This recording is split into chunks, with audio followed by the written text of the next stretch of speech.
आकाशवाणी भोपाल से प्रस्तुत हैं प्रादेशिक समाचार।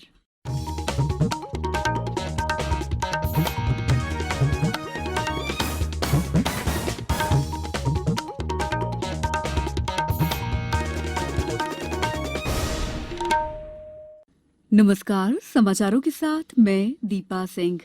पहले मुख्य समाचार। राष्ट्रपति रामनाथ कोविंद ने कहा, न्याय, स्वतंत्रता, समता और बंधुता हैं हमारे लोकतंत्र का आधार।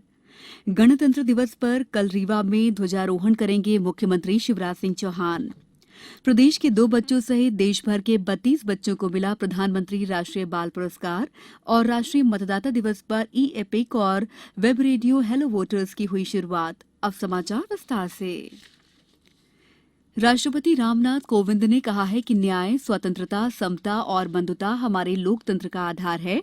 गणतंत्र दिवस की पूर्व संध्या पर आज राष्ट्र के नाम संबोधन में उन्होंने कहा कि इन मूल्यों ने ही स्वतंत्रता संग्राम को दिशा प्रदान की और आज भी हमारे जननायकों के सपनों को एक सूत्र में पिरोने का काम कर रहे हैं। हम सबको अतीत में और भी पीछे जाकर यह जानने का प्रयास करना चाहिए कि यही मूल्य हमारे राष्ट्र निर्माताओं के लिए आदर्श क्यों बने। इसका उत्तर स्पष्ट है कि अनादिकाल से यह धरती और यहाँ की सभ्यता इन जीवन मूल्यों को संजोती रही है। न्याय, स्वतंत्रता, समता और बंधुता हमारे जीवन दर्शन के शाश्वत सिद्धांत हैं। इनका अनवरत प्रवाह हमारी सभ्यता के आरंभ से ही हम सब के जीवन को समृद्ध करता रहा है। हर नई पीढ़ी का यह दायित्व है कि समय के अनुरूप इन मूल्यों की सार्थकता स्थापित करे। हमारे स्वतंत्रता सेनानियों ने यह दायित्व अपने समय में बखूबी निभाया था। उसी प्रकार आज के संदर्भ में हमें भी उन मूल्यों को सार्थक और उपयोगी बनाना है। इन्हीं सिद्धांतों से आलोकित पथ पर हमारी विकास यात्रा को निरंतर आगे बढ़ते रहना चाहिए। गणतंत्र दिवस के अवसर पर कल मुख्यमंत्री शिवराज सिंह चौहान रीवा मुख्यालय पर आयोजित समारोह में राष्ट्रीय ध्वज फहराएंगे और प्रदेशवासियों को संबोधित करेंगे। भोपाल मुख्यालय पर विधानसभा के सामयिक अध्यक्ष रामेश्वर शर्मा और 31 जिला मुख्यालयों पर मंत्रिपरिषद के सदस्य जिला स्तरीय गणतंत्र दिवस समारोह में राष्ट्रीय ध्वज फहराएंगे और मुख्यमंत्री शिवराज सिंह चौहान के प्रदेश की जनता के नाम संदेश का वाचन करेंगे। जबलपुर में आयोजित गणतंत्र दिवस समारोह के मुख्य आयोजन को लेकर फुल ड्रेस रिहर्सल कर तैयारियों को अंतिम रूप दिया गया। आकाशवाणी के समाचार सेवा प्रभाग के प्रधान महानिदेशक जयदीप भटनागर ने भारतीय जनसंचार संस्थान आईआईएमसी में भारतीय सूचना सेवा ग्रुप ए के प्रशिक्षु अधिकारियों के नए बैच के स्वागत समारोह के दौरान अपने संबोधन में कहा कि अगर आप एक काबिल अधिकारी बनना चाहते हैं तो आपको प्रशासन से जुड़े सभी नियमों को सीखना चाहिए और एक अफसर की तरह नहीं बल्कि एक कम्युनिकेटर की तरह लोगों से संवाद करना चाहिए। कार्यक्रम में आईआईएमसी के महानिदेशक प्रोफेसर संजय द्विवेदी, दूरदर्शन न्यूज के महानिदेशक मयंक कुमार अग्रवाल, सूचना एवं प्रसारण मंत्रालय के प्रकाशन विभाग की महानिदेशक मुनी दीपा मुखर्जी और पत्र सूचना कार्यालय में महानिदेशक वसुधा गुप्ता भी मौजूद थी। इस अवसर पर श्री भटनागर ने कहा कि आप किसी भी सेवा के क्षेत्र में जाएं, ये महत्वपूर्ण होता है कि आप कार्य को किस तरह करते हैं। इसके लिए आवश्यक है कि आप अपने कार्य का विश्लेषण करें और रणनीति बनाएं। समाचारों में वक्त है ब्रेक का। कोविड-19 से बचाव और सुरक्षित रहने के 3 उपाय। मास्क लगाएं, 2 गज दूरी है जरूरी, सुरक्षित दूरी रखें, हाथ और मुंह साफ रखें। ब्रेक के बाद समाचारों में आपका एक बार फिर स्वागत है। प्रधानमंत्री नरेंद्र मोदी ने कहा है कि इस वर्ष के प्रधानमंत्री राष्ट्रीय बाल पुरस्कार विशेष हैं क्योंकि जिन्हें ये प्रदान किए जा रहे हैं उन्होंने कोरोना के कठिन समय में इसे अर्जित किया है। आज वीडियो कॉन्फ्रेंसिंग के माध्यम से पुरस्कार विजेताओं के साथ बातचीत करते हुए श्री मोदी ने स्वच्छता आंदोलन जैसे व्यवहार परिवर्तन अभियानों में बच्चों की भूमिका की सराहना की। इस वर्ष 32 किशोरों को नवाचार, शिक्षा, खेल, कला, संस्कृति, सामाजिक सेवा और बहादुरी के क्षेत्र में असाधारण योग्यता और उत्कृष्ट उपलब्धियों के लिए प्रधानमंत्री राष्ट्रीय बाल पुरस्कार के अंतर्गत बाल शक्ति पुरस्कार 2021 प्रदान किए गए हैं। इनमें इंदौर की पलक शर्मा और हरदा के अनुज जैन भी शामिल हैं। पुरस्कार से खुश पलक ने कहा कि बहुत अच्छा लग रहा है और मेरी आगे यही एक्सेप्टेशंस है कि मैं आगे और जाकर ऐसे ही मोदी जी से मिलती रहूं, कोविंद जी से मिलती रहूं। रमेश व्यास सर प्रैक्टिस करवाते हैं मुझे सुबह 4 घंटे और शाम 4 घंटे, और पिछले कई सालों से सर ही प्रैक्टिस करवा रहे हैं, मेरे इंस्पिरेशन सर ही है। मैं अनुज जैन हरदा मध्य प्रदेश से बोल रहा हूँ। मुझे बाल शक्ति पुरस्कार स्कॉलिस्टिक फील्ड में दिया गया है।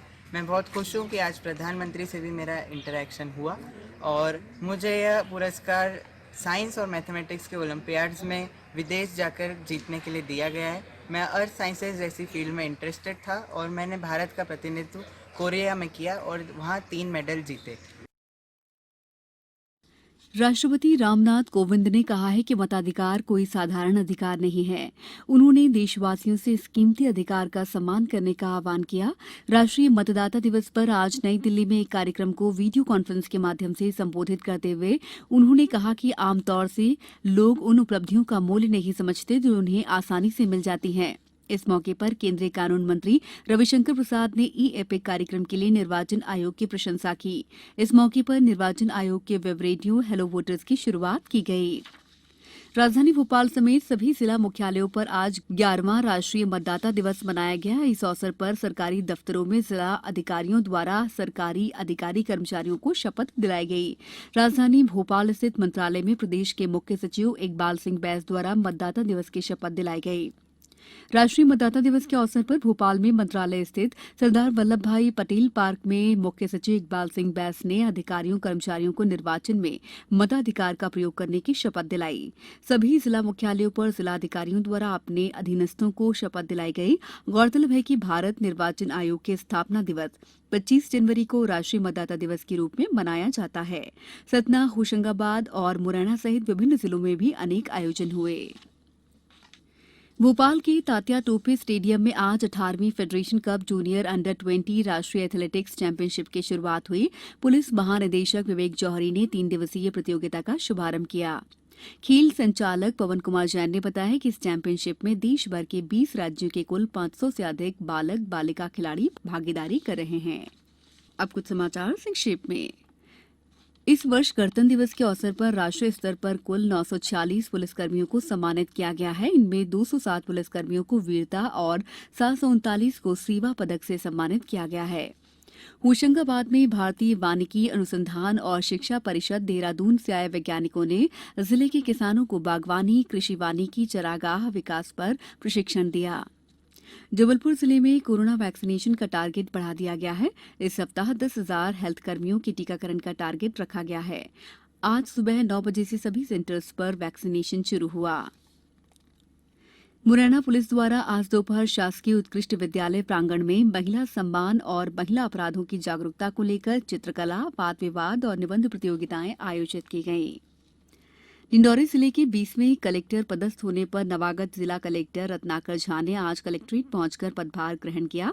जिले के अधिकारियों के साथ बैठक कर जिले के संबंध में जानकारी हासिल की। गुना में पंचायत और ग्रामीण विकास मंत्री महेंद्र सिंह सिसोदिया ने कहा है कि जिले के बमौरी में ऐसे उद्योग लगाए जाने के प्रयास किए जा रहे हैं जिससे क्षेत्र के किसानों की आय में वृद्धि हो। नागरिकों को समय पर लोक सेवाएं प्रदान करने के उद्देश्य से बनाए गए मध्य प्रदेश लोक सेवा गारंटी कानून के आज 10 साल पूरे हो गए हैं। इस मौके पर मुख्यमंत्री शिवराज सिंह चौहान ने लोक सेवा और सुशासन के क्षेत्र में नवाचारों का आज शुभारंभ किया। अंत में मुख्य समाचार एक बार फिर। राष्ट्रपति रामनाथ कोविंद ने कहा, न्याय, स्वतंत्रता, समता और बंधुता है हमारे लोकतंत्र का आधार। गणतंत्र दिवस पर कल रीवा में ध्वजारोहण करेंगे मुख्यमंत्री शिवराज सिंह चौहान। प्रदेश के 2 बच्चों सहित देश भर के 32 बच्चों को मिला प्रधानमंत्री राष्ट्रीय बाल पुरस्कार।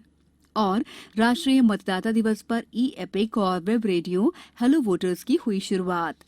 बुलेटिन के अंत में आप सभी से एक अपील, मास्क और 2 गज की दूरी, हाथ धोना भी है जरूरी। नमस्कार।